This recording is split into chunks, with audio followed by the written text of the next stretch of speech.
யூதாஸ் காரியத்துக்கும் பிசாசு செய்தான். பணாசு அவனுக்குள்ள இருந்ததுனால பிசாசு அவனை பாவம் செய்யும்படி தூண்டிக்கொண்டே இருந்தான். 30 வெள்ளிக்காசுக்காக நீ இயேசுவை காட்டி கொடுத்துற. இயேசு சர்வ வல்லமை உடையவர். அவர் எப்படியும் தப்பிச்சிருவார்.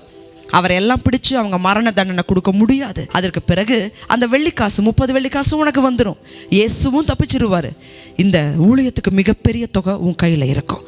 இதை நம்பித்தான் யூதாஸ் காரியத்தை இயேசுவை காட்டி கொடுத்தான்.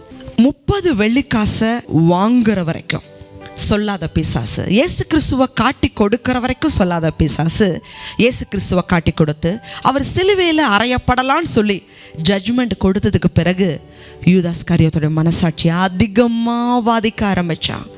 அவரால் தாங்க முடியல. அந்த மனசாட்சி அவரை வாதிக்குது. குற்றமில்லாத ரத்தத்தை நீ காட்டி கொடுத்துட்ட, இனிமேல் இயேசுவோட சீசன் நீ எப்படி சொல்லப்படுவ? இயேசு என்ன தப்பு பண்ணினாரு? நீ ஏன் காட்டி கொடுத்த? நீ எப்படி ஊழிய செய்வ? எப்படி இயேசுவோட முகத்தில் முழிப்ப? அந்த குற்ற மனசாட்சி தாங்க முடியாம அவர் தற்கொலை செய்து மாண்டு போனார். தேவஜனம், இன்னைக்கு பல பேர் பாவம் செய்ய வைக்கிறான்.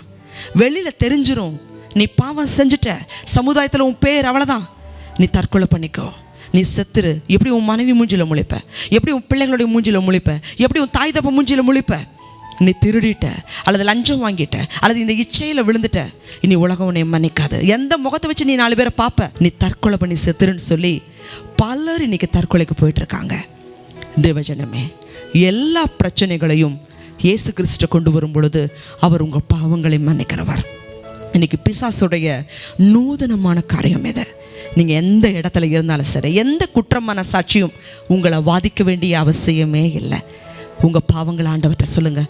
ஆண்டவரே, நான் இந்த பாவத்தில் விழுந்துட்டேன். இயேசு கிறிஸ்துடைய ரத்தம் சகல பாவங்களும் நீக்கி உங்களை சுத்திகரிக்கும். நீங்கள் எந்த பிசாசுக்கும் அடிமையாக இருக்க வேண்டிய அவசியம் இல்லை, பயப்பட வேண்டிய அவசியம் இல்லை. மீண்டும் உங்களுக்கு ஒரு வாழ்க்கை தேவன் கொடுக்க பிரியமாக இருக்கிறார்.